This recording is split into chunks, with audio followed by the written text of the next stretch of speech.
ও আমার কলিজার টুকরা ভাইয়েরা, মাথাটাকে নিচু করে জীবনের সব গুনার ফিরিস্তিগুলো একটা একটা করে স্বীকার করে আল্লাহরে বলেন, আল্লাহ আমি পাপী, আল্লাহ আমার চেয়ে বড় পাপী এই দুনিয়াতে কেউ নাই, আকাশের নিচে জমিনের উপরে আমার চেয়ে বড় পাপী কেউ নাই। একটা একটা করে আল্লাহ স্বীকার করি আমি পাপী, সব পাপের স্বীকৃতি দিলাম। পৃথিবী না জানুক আমি তো জানি, আমি কি পাপ করেছি, হায় আমার পাপের করলে বিচার, বাঁচার আমার নাই উপায়। দয়াময় তুমি মাফ করো আমায়, মাফ করো আমায়। আল্লাহ তাআলা যদি দয়া করে আমাদেরকে মাফ না করে, আমাদের বাঁচার কোনো উপায় নাই।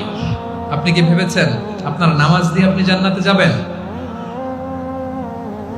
আপনি তাহাজ্জুদ গুজার, সেজদা দিতে দিতে কপালে দাগ ফেলেছেন, এটা আপনারা জান্নাতে নেবে না। আপনি এলাকার সবচেয়ে বড় হাতেম তাই দানশীল, এই দানের ভরসায় বসে আছেন, কশিন কালো না। আমাদের নামাজ, আমাদের রোজা, আমাদের ইবাদত, এগুলোকে মিজানের পাল্লায় উঠালে কোনো ওজনই হবে না। তবে আমাদের একটা কৌশল জানা আছে, আমরা আল্লাহর রহমতের ভিখারি। আমরা সেদিন আগেই গুনার স্বীকৃতি দিয়ে দেব। আমরা বলবো, আল্লাহ তুমি প্রশ্ন করার আগে তোমার একটা কথা বলি, আমারে কিছু জিজ্ঞেস করো না, আমি সব করেছি। এমন কোন পাপ নাই যে পাপ আমারে দিয়ে হয় নাই।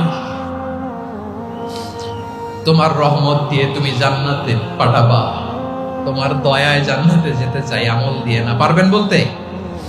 কিয়ামতের দিন আমরা বলবো, আল্লাহ আমার আমল দিয়ে জান্নাত চাই না, আমি তোমার দয়া দিয়ে জান্নাত চাই। তোমার দয়া ছাড়া আমার কোনো উপায় নাই।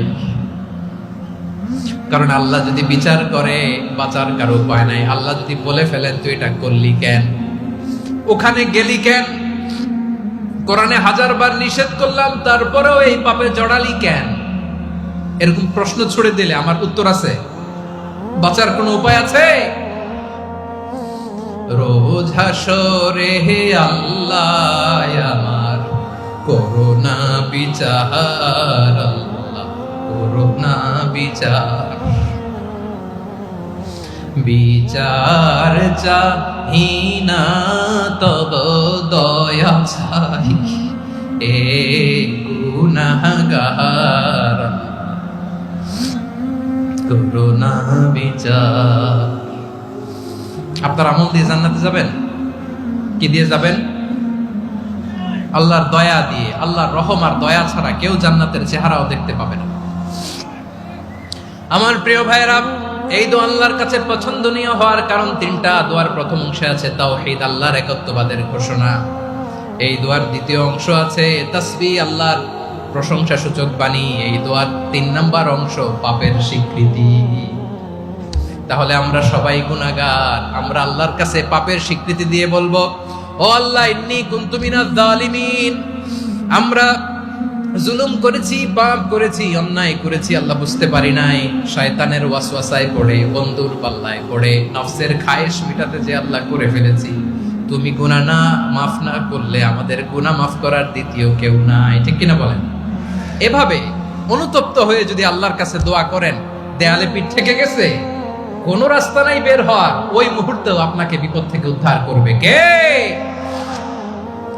বিশ্বনবী চরম বিপদে পড়লে 2টা দোয়া পড়তেন। প্রথম হলো এটা, লা ইলাহা ইল্লা আনতা সুবহানাকা ইন্নী কুনতু মিনাল জালিমিন। এই দোয়াটা আমরা বেশি বেশি পড়ব প্রিয় ভাইরা। রাজি আছেন? সবাই আওয়াজ করে পড়ুন ইনশাআল্লাহ।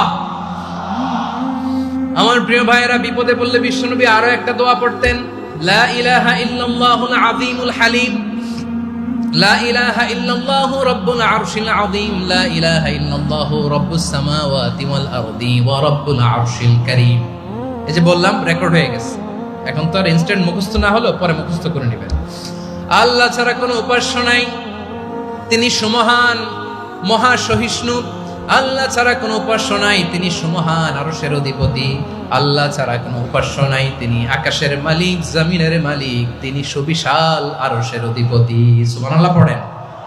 এই দোয়াটা কেউ যদি পড়ে যদি এর ওসিলা করে দোয়া করে, তাকে বিপদ থেকে মুক্তি দেয় কে? মনে থাকবে আপনাদের? তাহলে বিপদের প্রথম ধাক্কায় কি যেন পড়তে হয়? ইন্না লিল্লাহ। তারপরে কি বলে আল্লাহর কাছে নিজেকে সঁপে দিতে হয়? দেয়ালে পিঠ থেকে গেলে লা ইলাহা ইল্লা আনতা সুবহানাকা ইন্নী কুনতু মিনাজ জালিমিন। দুই নাম্বার হচ্ছে লা ইলাহা ইল্লাল্লাহুল আযীমুল হালিম, লা ইলাহা ইল্লাল্লাহু রাব্বুল আরশিল আযীম, লা ইলাহা ইল্লাল্লাহু রাব্বুস সামাওয়াতি ওয়াল আরদি ওয়া রাব্বুল আরশিল কারীম। মনে থাকবে? ইনশাআল্লাহ বলেন সবাই, আওয়াজ করে সবাই ইনশাআল্লাহ।